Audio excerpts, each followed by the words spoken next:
മറ്റ് ശിവക്ഷേത്രങ്ങളെല്ലാം കൃഷ്ണപക്ഷ പ്രദോഷമാണ് ആചരിക്കുമ്പോൾ ഇവിടെ അർദ്ധനാരീശ്വരനായതുകൊണ്ട് ഈ രണ്ടുപേർക്കും തുല്യ പ്രാധാന്യം ഉള്ളതുകൊണ്ട് വെളുത്ത പ്രദോഷമാണ് ഇവിടെ പ്രാധാന്യം.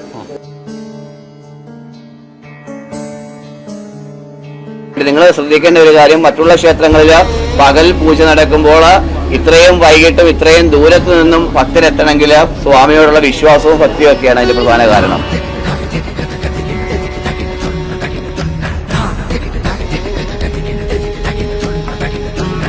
അനുഭവങ്ങൾ ഉണ്ടായിട്ടുണ്ട്. എല്ലാവർക്കും നല്ല പോസിറ്റീവ്.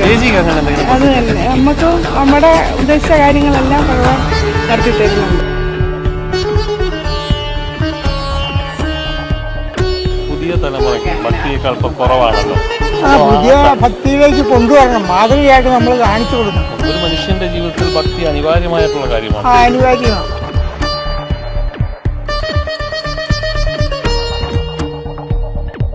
ഇവിടെ വന്നിട്ട് ഒരു പോസിറ്റീവായിട്ടുള്ളതൊക്കെ ഉണ്ടോ ജീവിതത്തില്? തീർച്ചയായിട്ടും. രണ്ടുപേരും സുഹൃത്തുക്കളാണോ? അതെ, എനിക്ക് പത്തനാപുരത്തുണ്ട് ഷോപ്പ്. ഇവിടെ വന്നിട്ട് ഷോപ്പിലൊക്കെ ബിസിനസ് ഒക്കെ അത്യാവശ്യം മെച്ചപ്പെടുത്തും.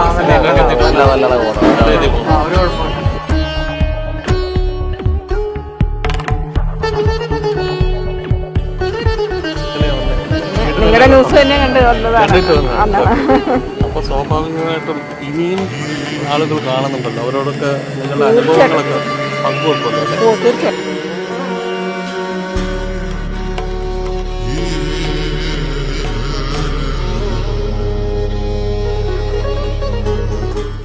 രാത്രി 10 മണിയായാലും ആൾക്കൂട്ടം അവസാനിക്കാത്തത് കൊണ്ടാണ് ഞങ്ങൾ ഇവിടേക്ക് എത്തിയത്. എന്താണ് ഇവിടെ സംഭവിക്കുന്നതെന്ന് അന്വേഷിക്കാൻ വേണ്ടി തന്നെയാണ് ഞങ്ങൾ കൊല്ലം ജില്ലയിലെ കൊട്ടാരക്കര പട്ടാഴിയിലുള്ള ഒരു സ്ഥലത്താണ് ഇപ്പോൾ ഉള്ളത്. ഇവിടെ എന്ത് സംഭവിക്കുന്നു, എന്തുകൊണ്ടാണ് ഈ ആളുകളൊക്കെ ഇവിടേക്ക് രാത്രി ഒഴുകിയെത്തുന്നതെന്ന് ഒന്ന് അന്വേഷിക്കാൻ വേണ്ടി തന്നെയാണ് ഇവിടേക്ക് എത്തിയത്. ചേച്ചി ഇവിടെ അടുത്തുള്ളതാണ്?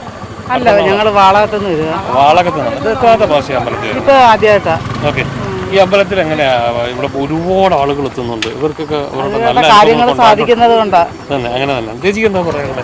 ഞാൻ എന്നും വരുന്നതാ. എന്നും നല്ല കാര്യമാണ്. അപ്പൊ ചേച്ചി വരുന്ന ആൾക്കാർക്കൊക്കെ എല്ലാവർക്കും എനിക്കും ഉണ്ട്. ഉണ്ട്. എല്ലാം നല്ല അനുഭവങ്ങളാണ്. എനിക്ക് സുഖമില്ലായിരുന്നു. ഇവിടെ വന്ന് തൊഴുത് വഴിപാടൊക്കെ നടത്തി അഭിഷേകമൊക്കെ നടത്തി അസുഖമൊക്കെ മാറി. അസുഖം ഭേദമായി. ഓക്കെ. എന്ത് അസുഖമായിരുന്നു പറയുന്നില്ല? എന്തെങ്കിലും ബുദ്ധിമുട്ടുണ്ടോ? ഇല്ല, ഞാൻ ഒറ്റയ്ക്കാണോ വരുന്നത്? എന്റെ മോളുണ്ട്, മോനുണ്ട്. മോനിപ്പം ഗൾഫിൽ പോയി. എല്ലാ പ്രദോഷത്തിനും 5 മണിയാകുമ്പോ മോൻ ഇവിടെ വരുവായിരുന്നു. പോയി. അപ്പൊ മോൻ എന്ത് ചെയ്യുന്നു? മോപ്പം ഗൾഫിലാ. ചേച്ചിക്ക് എന്ത് അസുഖം പറയുന്നിട്ട് ബുദ്ധിമുട്ടുണ്ടോ? ഇല്ല, അങ്ങനൊന്നുമില്ല. ശാരീരികമായിട്ടുള്ള ബുദ്ധിമുട്ടുകളെല്ലാം മാറി ഭഗവാനെ കണ്ടതിന് ശേഷം. പിന്നെ ഞാൻ എന്നും വരും. ഇന്ന് രാവിലെയും വന്നു. എന്നും തൊഴാൻ വരും. ഇവിടെ അടുത്തുള്ളതാണോ? ഇവിടെ അടുത്തുള്ള വിളക്കുടിയുള്ളതാണ്. വിളക്കുടിയുള്ളതാണ്. അപ്പോൾ ഇവിടെ നമ്മൾ മുൻപൊക്കെ വരുമ്പോൾ കൂടുതൽ ഈ അടുത്തുള്ള ആളുകളൊക്കെ കുറവായിരുന്നു. ഇപ്പൊ ഈ അടുത്തുള്ള ആളുകളൊക്കെ ഇങ്ങോട്ട് എത്തി തുടങ്ങി, വിശ്വാസമായി തുടങ്ങിയോ? വിശ്വാസമായി തുടങ്ങി. എന്തെങ്കിലും അനുഭവം? ഞാനിപ്പോ 2-3 പ്രാവശ്യം കഴിയുന്നതേ ഉള്ളൂ. നല്ല അനുഭവം അത് നമുക്ക് പറയാറായിട്ടില്ലല്ലോ. എന്തായാലും ഇവിടെ ഒരുപാട് പേര് വരുന്നുണ്ടല്ലോ. അവരെല്ലാം ഒരുപാട് പേർക്ക് ദൂരെ നിന്നുള്ളവർക്കൊക്കെ നല്ല വിശ്വാസമുണ്ട്. എല്ലാവർക്കും ഓരോ അനുഭവങ്ങളൊക്കെ പറയുന്നുണ്ട്. മോള് ഏത് ക്ലാസ്സിലാണ് പഠിക്കുന്നത്? 7th standard. മോള് പണ്ട് മുതലേ അമ്പലങ്ങളിലൊക്കെ വരാറുണ്ടോ? ഭഗവാനെയൊക്കെ പ്രാർത്ഥിക്കാറുണ്ടോ? ഇവിടെ ഈ ആളുകളെയൊക്കെ കണ്ടപ്പോൾ എന്ത് തോന്നുന്നു? ഫ്രണ്ട്സിനോടൊക്കെ പോയി പറയാറുണ്ടോ? സ്കൂളിൽ പോയിട്ട് പറയാറുണ്ടോ ഇങ്ങനെ ഇവിടെ ഒരു അമ്പലം ഉണ്ട്, തോന്നെ ആളുകളൊക്കെ വരുമെന്ന്? പറയാറുണ്ട്. വിശ്വാസമാണോ മോക്ക്? പരീക്ഷയൊക്കെ വരുമ്പോൾ മോളോട് വന്ന് പ്രാർത്ഥിക്കാറുണ്ടോ? അപ്പോൾ അങ്ങനെ പരീക്ഷയ്ക്ക് എളുപ്പമാവുന്നു? മോളിപ്പോ 2 തവണ വന്നിട്ടുള്ളൂ അല്ലേ? എവിടെ നിന്നാണ് വരുന്നത്? കുന്നിക്കോട്. ഇവിടെ കൊല്ലം ജില്ലയിൽ തന്നെ. ആദ്യമായിട്ട് വരാം. ഓക്കെ. എവിടെ നിന്നാണ് വരുന്നത്? തൊടുപുഴ എന്ന് പറയാം. ഞങ്ങൾ തൊടുപുഴയിൽ നിന്ന് ഇത്ര ദൂരം എങ്ങനെയാ വന്നേ? കണ്ടിട്ട് വന്നത്. അപ്പൊ സ്വാഭാവികമായിട്ടും ഇനിയും ആളുകൾ കാണുന്നുണ്ടല്ലോ, അവരോടൊക്കെ നിങ്ങളുടെ അനുഭവങ്ങളൊക്കെ പങ്കുവെക്കുമല്ലോ അല്ലേ? തീർച്ചയായിട്ടും. ഇപ്പൊ ഇവിടെ വന്നിട്ട് എന്തെങ്കിലും ഞാൻ ഒരനുഭവത്തിൽ നിങ്ങൾ വരുന്നതിന് മുമ്പ് തന്നെ പ്രാർത്ഥനയിലൂടെ ഒരു സ്ഥലം വെക്കുന്ന നടന്നിട്ടാണ് ഞാൻ വന്നത്. അത്തരത്തിലൊക്കെ ഒരുപാട് പേര് കഴിഞ്ഞ പ്രാവശ്യം പറഞ്ഞു സ്ഥലം കടക്കണിയിലൊക്കെ ഉള്ളവർക്കൊക്കെ ഇവിടെ വന്ന് ആശ്വാസമുണ്ട്. വന്നു കഴിഞ്ഞാൽ മനസ്സിന് നല്ല സുഖമാണ്. ഇവിടെ വന്ന് കുറെ പേരൊക്കെ കണ്ടല്ലോ, അപ്പൊ അവരെല്ലാരും നല്ല പോസിറ്റീവായിട്ടുള്ള അഭിപ്രായം പറയാം. ഞാൻ ഇത് പ്രദോഷം ആദ്യമാണ് ചെയ്യുന്നത്. പ്രദോഷ പൂജയ്ക്ക് എഴുതിക്കുന്നത് ആദ്യത്തെ പ്രാവശ്യമാണ്.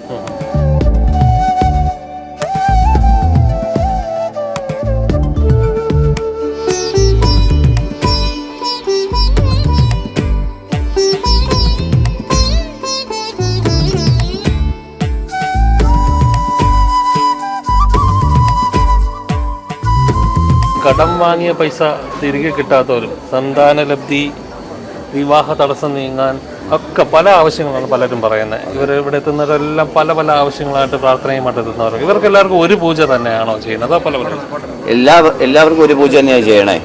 അതായത് പ്രദോഷത്തിന്റെ മഹാത്മ്യം, ഭഗവാൻ പ്രദോഷ സന്ധ്യയിൽ ഏറ്റവും പ്രസന്നനായിട്ടിരിക്കുന്നുവെന്ന പാർവതീ സമേതനായിട്ട് പ്രദോഷത്തിന്റെ മഹാത്മ്യം ശിവപുരാണം സ്പഷ്ടമായിട്ട് പറയുന്നുണ്ട്.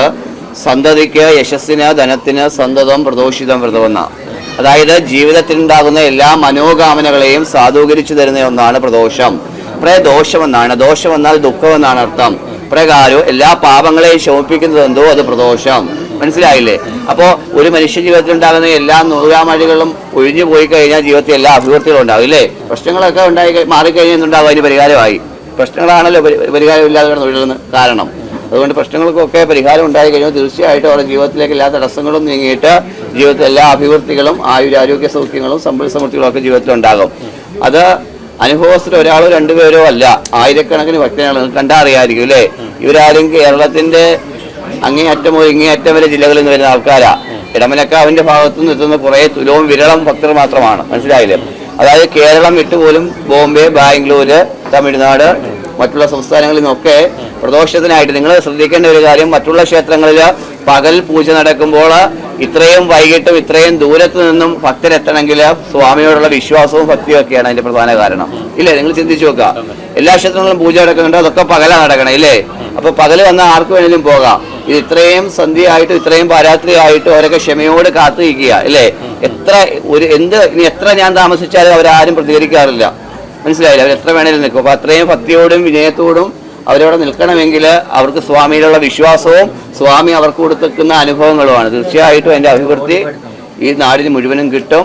തീർച്ചയായിട്ടും അനുദിനം ആൾക്കാർ വർദ്ധിച്ചു വരികയാണ്. നമ്മുടെ ക്ഷേത്രം സ്ഥിതി ചെയ്യുന്നത് കൊല്ലം ജില്ലയിലെ കൊട്ടാരക്കരയ്ക്കടുത്ത് പട്ടാഴി എന്ന സ്ഥലത്താണ്. പട്ടാഴി എത്തിക്കഴിഞ്ഞാൽ പട്ടാഴിയിൽ നിന്ന് ഏകദേശം കൊട്ടാരക്കര വഴിയാണ് വരുന്നതെങ്കിൽ പട്ടാഴിയിൽ എത്തിക്കഴിഞ്ഞാൽ പട്ടാഴിയിൽ നിന്ന് 1 കിലോമീറ്റർ മാറി ആറാട്ടുപുഴ ജംഗ്ഷനിലാണ് പട്ടാഴി ആറാട്ടുപുഴ ഇടമനക്കാവ് സ്ഥിതി ചെയ്യുന്നത്. ഹരിപ്പാട്, അടൂര് ഈ ഭാഗത്തു നിന്നൊക്കെ ചെങ്ങന്നൂരിൽ നിന്നൊക്കെ വരുന്ന ഭക്തജനങ്ങൾക്ക് ഏനാത്ത് വന്നാൽ, അടൂര് വന്നിട്ട് ഏനാത്ത് വന്നാൽ ഏനാത്ത് നിന്ന് പട്ടാഴി റൂട്ടിൽ ആറാട്ടുപുഴ ജംഗ്ഷനിൽ തന്നെയാണ് അമ്പലം സ്ഥിതി ചെയ്യുന്നത്.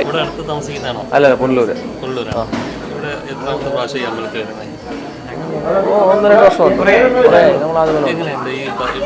ഒരുപാട് ആളുകൾ വരുന്നുണ്ട്, അവർക്ക് ഒരുപാട് നല്ല അനുഭവം ഉണ്ടായിരുന്നു. അങ്ങനെ എന്തെങ്കിലും അഭിപ്രായം ഉണ്ടോ? തീർച്ചയായിട്ടും. അതുകൊണ്ടല്ലേ ആൾക്കാർ കൂടുതൽ വരുന്നത്. ഇരട്ടി കൂടുതലല്ലേ? ഓരോ വട്ടം തോന്നിയ ആൾക്കാരല്ലേ വരുന്നത്. എന്താണ് നമ്മൾ ജോലി എന്താണ്? ഈ ബിസിനസ്സാണ്. പട്ടാഴി തന്നെ ഷോപ്പാണ്. പട്ടാഴി തന്നെ. ഇവിടെ വന്നിട്ട് ഒരു പോസിറ്റീവായിട്ടുള്ളതൊക്കെ ഉണ്ടോ ജീവിതത്തില്? തീർച്ചയായിട്ടും തീർച്ചയായിട്ടും. രണ്ടുപേരും സുഹൃത്തുക്കളാണോ? അതെ, ഞങ്ങൾ രണ്ടുപേർക്കും ബിസിനസ്. എനിക്ക് പത്തനാപുരത്തുണ്ട് ഷോപ്പ്. അപ്പൊ എങ്ങനെ ഇവിടെ വന്നിട്ട് ഷോപ്പിലൊക്കെ ബിസിനസ് ഒക്കെ അത്യാവശ്യം മെച്ചപ്പെടുന്ന ഒരു കുഴപ്പമില്ല. എങ്ങനെയാ പേര്? എൻ്റെ പേര് വിപിൻ. ഇപ്പൊ കുടുംബം അടക്കം വന്നാണ്. അപ്പൊ നിങ്ങൾ രണ്ടുപേരും കുടുംബം അടക്കം വരും. കുഞ്ഞുങ്ങളൊക്കെ ഉള്ളതുകൊണ്ട് അവർ കൊണ്ടുവരത്തില്ല, ഇത്രയും സമയം നിൽക്കണ്ടേ. അതുകൊണ്ട് ഞങ്ങൾ കൊണ്ടുവരാറുണ്ടല്ലേ? ഈ പ്രദോഷത്തിന് മാത്രമാണോ അതോ അല്ലാതെ അല്ലാതെ വരും? അല്ലാതെ അല്ലേ? ചേട്ടൻ്റെ സ്ഥലം എവിടെയാണ്? എൻ്റെ സ്ഥലം പുനലൂര്. പുനലൂരാണ്. കുടുംബം അടക്കം വന്നതാണോ? അമ്മയും. എങ്ങനെയാണ് ഈ അമ്പലത്തിൽ എത്താനുള്ള സാഹചര്യം എങ്ങനെയായിരുന്നു? എൻ്റെ ഒരു റിലേറ്റീവ് പറഞ്ഞിട്ട് അവർ പൂജ ചെയ്യുന്നുണ്ട്. അവർക്ക് ഈ പൂജ ചെയ്തിട്ട് എന്തെങ്കിലും പ്രത്യേകിച്ച് അനുഭവങ്ങൾ എന്തെങ്കിലും ഉണ്ടായിട്ടുണ്ട്. അപ്പോൾ ആ ഒരു വിശ്വാസമാണ് നിങ്ങളിവിടെ എത്തിയത്. തീർച്ചയായും. നിങ്ങളിവിടെ എത്തിയതിന് ശേഷം എന്താണ് നിങ്ങളുടെ ഒരു അനുഭവങ്ങൾ? നല്ല വ്യത്യാസമുണ്ട്. പോസിറ്റീവ് എനർജിയാണ്. നല്ല രീതിയിൽ വർക്ക് ചെയ്യണോ? ഞാൻ സെയിൽസിലാണ്. ജോലി സംബന്ധമായ കാര്യങ്ങളിലൊക്കെ ഒരു പോസിറ്റീവ് എനർജിയൊക്കെ ഉണ്ടോ? തീർച്ചയായിട്ടും. ഓക്കെ. കുടുംബത്തിൽ ആരൊക്കെയുണ്ട്? അച്ഛൻ, അമ്മ, അനിയൻ, 2 മക്കൾ, വൈഫ്. എല്ലാവരും എത്തിയിട്ടുണ്ട്? ഇല്ല, എല്ലാവരും ഇല്ല. അച്ഛനും അമ്മയും അമ്മയും മോളും മാത്രം.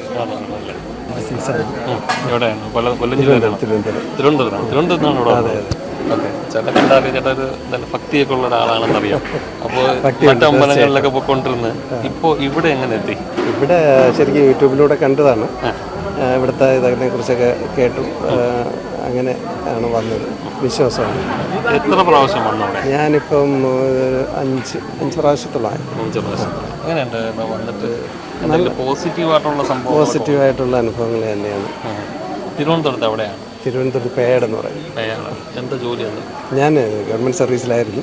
അപ്പം റിട്ടയറായി.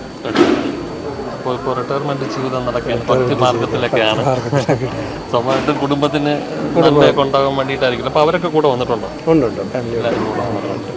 എന്തായാലും ആ വിശ്വാസം ഉള്ളത് കൊണ്ടാണല്ലോ ഇത്രയും റിസ്ക് ഒക്കെ എടുത്ത് ഇവിടെ വന്നതും അതെ അതെ ഇവിടെ തങ്ങി നിന്ന് ഭഗവാനെ കാണുന്നതും പ്രാർത്ഥിക്കുന്നൊക്കെ അതുകൊണ്ടായിരിക്കുമല്ലോ. അതെ അതെ. അപ്പോൾ എന്താണ് ഇപ്പോഴത്തെ ഈ പുതിയ തലമുറയ്ക്ക് ഭക്തിയേക്കാൾ ഇപ്പോൾ കുറവാണല്ലോ. പുതിയ ഭക്തിയിലേക്ക് കൊണ്ടുവരണം, മാതൃകയായിട്ട് നമ്മൾ കാണിച്ചു കൊടുക്കണം. ഒരു മനുഷ്യന്റെ ജീവിതത്തിൽ ഭക്തി അനിവാര്യമായിട്ടുള്ള കാര്യമാണ്. അനിവാര്യമാണ്. അപ്പോൾ നമ്മൾ മക്കളെ കാണിച്ചു കൊടുക്കുക. അല്ലെങ്കിൽ പണ്ട് ഇങ്ങനെ ഒരാളുണ്ടായിരുന്നു, അപ്പോൾ അവനും പ്രായമാകുമ്പോഴേ ഇങ്ങനെ ചിന്ത വരുള്ളൂ. ചെറുപ്പത്തിൽ ചെത്തി അടിച്ച് നടക്കുന്ന സമയത്ത്, എനിക്ക് 30 വയസ്സ് ഉള്ള സമയത്ത് ബാൻഡൊക്കെ ഇട്ട് ചെത്തി നടക്കുന്ന സമയത്ത് ഞാൻ ഇതിനെപ്പറ്റി ഒന്നും ചിന്തിച്ചിരുന്നില്ല. പിള്ളേരൊക്കെ പ്രായമായി 50 വയസ്സ് കഴിഞ്ഞ് മക്കളെയൊക്കെ കെട്ടിച്ച് നമ്മൾ ഫ്രീ ആയപ്പം ഇതിലേക്ക് വന്നു എന്നേ ഉള്ളൂ. ചെറുപ്പത്തിൽ ഈ ചിന്തയൊന്നുമില്ല. ചെറുപ്പത്തിൽ ചിന്ത വരാൻ വലിയ പാടാണ്. പിന്നെ ഞാൻ എഞ്ചിനീയറിംഗ് പഠിച്ച് സംസ്കൃതം പഠിച്ചു, അത് വേറെ. അപ്പോൾ അതിൽ നിന്ന് ഇതിലേക്ക് വന്നതാണ്.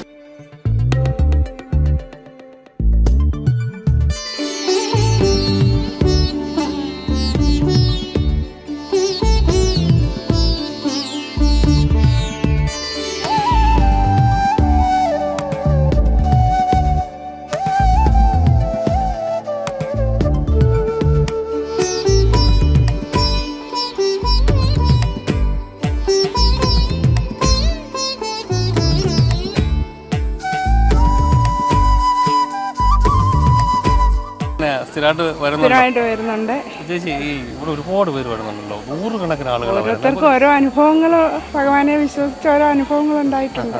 എല്ലാവർക്കും നല്ല പോസിറ്റീവ്. എല്ലാവർക്കും നല്ല പോസിറ്റീവ്. ചേച്ചിക്ക് അങ്ങനെ എന്തെങ്കിലും? അത് തന്നെ, നമുക്കും നമ്മുടെ ഉദ്ദേശിച്ച കാര്യങ്ങളെല്ലാം ഭഗവാൻ നടത്തി തരുന്നുണ്ട്. അപ്പോൾ ഒരുപക്ഷെ നിങ്ങൾ ഭയങ്കര ഭാഗ്യമുള്ളവരാണ്. കാര്യം നിങ്ങളെ വീട്ടിന് അടുത്ത് തന്നെയാണല്ലോ ഈ അമ്പലം. ഇവിടെ നമ്മൾ കണ്ടത് മറ്റു ജില്ലകളിൽ നിന്നും മറ്റു സംസ്ഥാനങ്ങളിൽ നിന്നും ഒരുപാട് ദൂര ജില്ലകളിൽ നിന്നൊക്കെ ആളുകൾ വരുന്നുണ്ട്. അത്രയ്ക്ക് വിശ്വാസമാണ്. പലരുടെയും ജീവിതത്തിൽ സംഭവിച്ചിരിക്കുന്ന അത്ഭുതങ്ങൾ, വിവാഹ തടസ്സം, സന്താനലബ്ധി, അതായത് സന്താനങ്ങളെ ലഭിക്കാത്ത ഒരുപാട് കുടുംബങ്ങളുണ്ട്. ആശുപത്രികളിലൊക്കെ ചികിത്സ നടത്തി മടുത്തവരാണ് ഇവിടെ അധികവും എത്തുന്നത്. ഇവർക്കൊക്കെ ഇവിടെ എത്തിക്കഴിയുമ്പോൾ സന്താനലബ്ധി ഉണ്ടാകുന്നുള്ള അത്ഭുതകരമായ അനുഭവങ്ങളാണ് ഇവിടെ പലരും സാക്ഷ്യം വഹിക്കുന്നത്. അതോടൊപ്പം തന്നെ സാമ്പത്തികമായിട്ടുള്ള പല ബുദ്ധിമുട്ടുകളും, മനുഷ്യരൊക്കെ ജീവിക്കുന്ന പല ബുദ്ധിമുട്ടുകളും നേരിട്ട് കൊണ്ടാണ് ഇന്നത്തെ കാലത്ത് മനുഷ്യർ ജീവിക്കുന്നത്. സാമ്പത്തികമായിട്ടുള്ള ബുദ്ധിമുട്ടുകൾ, കടബാധ്യതകൾ, ജപ്തി, ഇതൊക്കെ നടക്കുന്ന പല ആളുകൾ ഇവിടെ വന്ന് ഒന്ന് മനമൊരുക്കി പ്രാർത്ഥിക്കുമ്പോൾ ജീവിതത്തിൽ പല അത്ഭുതങ്ങൾ സംഭവിക്കുന്നു. ഇവരുടെ ജപ്തി നടപടികളൊക്കെ ഒഴിവായവർ പലരും ഞങ്ങളോട് പ്രതികരിച്ചു. കടബാധ്യതകൾ തീർന്നവർ പ്രതികരിച്ചു. അസുഖങ്ങൾ, പല ആശുപത്രികളിലൊക്കെ കയറി ഇറങ്ങി ഭേദമാകാത്ത അസുഖങ്ങൾ ഇവിടെ വന്ന് ഭഗവാനോടൊന്ന് മനമൊരുക്കി പ്രാർത്ഥിച്ചപ്പോൾ തീർന്നതായും ഒരുപാട് പേർ സാക്ഷ്യം വഹിച്ചു. ഓരോ പ്രാവശ്യവും ഈ വാർത്ത ഞങ്ങൾ പ്രേക്ഷകരിലേക്ക് എത്തിക്കുമ്പോൾ പ്രേക്ഷകർ ഓരോരുത്തരും ഞങ്ങളെ വിളിച്ച് അന്വേഷിക്കാറുണ്ട്, അടുത്ത പ്രദോഷം എപ്പോഴാണ് ഞങ്ങൾക്ക് അവിടെ പോകാൻ കഴിയുന്നത്. അതായത് ഇതിപ്പോ ജൂൺ മാസത്തിലെ പ്രദോഷമാണല്ലോ ഇന്നിപ്പോ നടന്നത്. ഇന്ന് തീയതി 8-ാം തീയതിയാണല്ലോ. അപ്പോൾ അടുത്ത പ്രദോഷത്തിന് ആളുകൾക്ക് എന്നാണ് എത്താൻ കഴിയുന്നത്? ജൂലൈ 8-ാം തീയതി ചൊവ്വാഴ്ചയാണ്. കൃഷ്ണപക്ഷത്തിലെ അല്ല, വെളുത്ത പക്ഷ പ്രദോഷം. ഇവിടെ വെളുത്ത പ്രദോഷമാണ് ഇവിടുത്തെ പ്രാധാന്യം. മറ്റ് ശിവക്ഷേത്രങ്ങളെ അപേക്ഷിച്ച് ഇവിടുത്തെ പ്രത്യേകത അതാണ്. മറ്റ് ശിവക്ഷേത്രങ്ങളെല്ലാം കൃഷ്ണപക്ഷ പ്രദോഷമാണ് ആചരിക്കുമ്പോൾ ഇവിടെ അർദ്ധനാരീശ്വരനായതുകൊണ്ട് ഈ രണ്ടുപേർക്കും തുല്യ പ്രാധാന്യമുള്ളതുകൊണ്ട് വെളുത്ത പ്രദോഷമാണ് ഇവിടെ പ്രാധാന്യം. ഏത് സമയത്താണ് ഇവിടെ എത്തേണ്ടത്? ഈ ഭക്തര് ഇവിടെ പ്രദോഷ പൂജയ്ക്ക് എത്തുന്നവര് ഏത് സമയത്താണ് അവിടെ എത്തേണ്ടത്? 4 മണിക്ക് ശേഷം, വൈകുന്നേരം 4 മണിക്ക്, ഏകദേശം ഒരു 10 മണി മടങ്ങി പോകട്ടെ അല്ലേ? സന്ധ്യാവേളയിലാണ് ഭഗവാനെ ആ പ്രദോഷം അഭിഷേകം നടത്തുന്നത്. അത് ഓരോ അഭിഷേകത്തിൻ്റെയും അഷ്ടാഭിഷേകമാണ്, 8 ദ്രവ്യങ്ങളാണ്. ഓരോന്നിൻ്റെയും മാഹാത്മ്യം അദ്ദേഹം അത് വർണ്ണിച്ചുകൊണ്ടാണ് അത് ചെയ്യുന്നത്. അപ്പോൾ ഈ ഭക്തര് വരുമ്പോൾ എന്തൊക്കെയാ പൂജാദ്രവ്യങ്ങൾ കൊണ്ടുവരേണ്ട, അങ്ങനെ എന്തെങ്കിലും കൊണ്ടുവരേണ്ട ആവശ്യമുണ്ട്? സാധാരണ കൊണ്ടുവരാറുള്ളത് ശിവ ചാർത്താറുള്ള കൂവളമാല, പിന്നെ അവരവർക്ക് സമർപ്പിക്കാവുന്ന നിവേദ്യ സമർപ്പണം, പഴം, മെറ്റ, പാക്ക്, പിന്നെ അവരവരുടെ ഇഷ്ടമാണ്. മാതളം കൊണ്ടുവരുന്നവരുണ്ട്, മുന്തിരി കൊണ്ടുവരുന്നവരുണ്ട്. അങ്ങനെയുള്ള വിഭവങ്ങളെല്ലാം ഈശ്വരൻ അവിടെ സമർപ്പിക്കുക. എന്തായാലും അത് പത്രം പുഷ്പം ഫലം തോയം യോമേ പറ്റിയ പ്രയശ്ചതി തതഹം എന്ന് പറഞ്ഞ് ഭഗവാൻ പറഞ്ഞിട്ടുണ്ട്. അത് എന്തായാലും അത് സ്വീകരിക്കും. അതാണ് അതിൻ്റെ. മനസ്സ് നിറഞ്ഞ് സന്തോഷത്തോടു കൂടി ഇവിടെ നിന്ന് പോകുന്ന ഈ ഭക്തരെല്ലാം അടുത്തൊരു പ്രദോഷ ദിനത്തിനായി കാത്തിരിക്കുകയാണ്. ക്യാമറമാൻ പ്രേംജിത്ത് കല്ലുവാതക്കിനൊപ്പം രജനീഷ്, വിസ്മയ ന്യൂസ്.